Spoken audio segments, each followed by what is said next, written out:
Joining us now from London is Bruno Binetti. He's a doctoral student and non-resident fellow at the Inter-American Dialogue. Bruno, we've seen a series of meetings between President Xi and heads of state, other world leaders.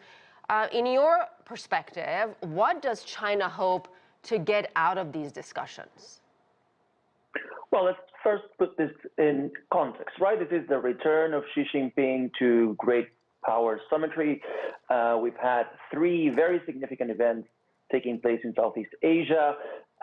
Most recently, the G20 summit in Bali, where Xi Jinping met President Biden of the United States for the first time, trying to, in a sense, diffuse bilateral tensions. And now President Xi is the main guest, shall we say, at the APEC summit, given that President Biden decided not to attend and return to the United States.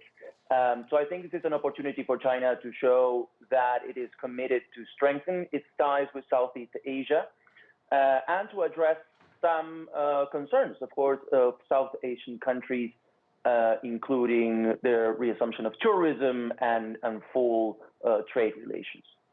President Xi, I just want to read you what he said in a written statement. He said the Asia-Pacific is no one's backyard and should not become an arena for big power contest. How do you interpret this? And is this really a message to the United States and its Western allies without him really ever mentioning the U.S.? It is. I think it is an indirect message to the United States.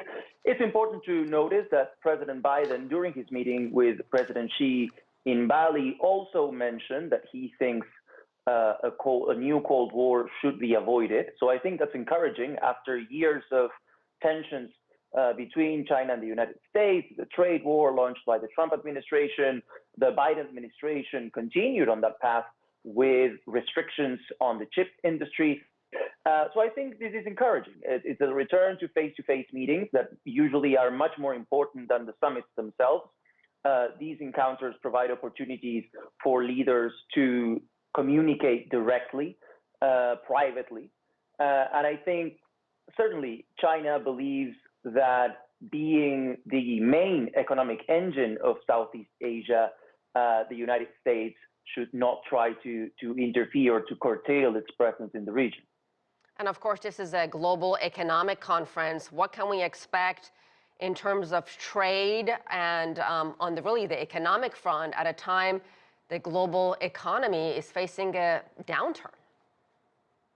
Absolutely. I think the agenda is going to be centered on common issues, including climate change, including energy security, food security. As you know, the commodity markets have been quite rattled since Russia's invasion of Ukraine, and that will be on the agenda.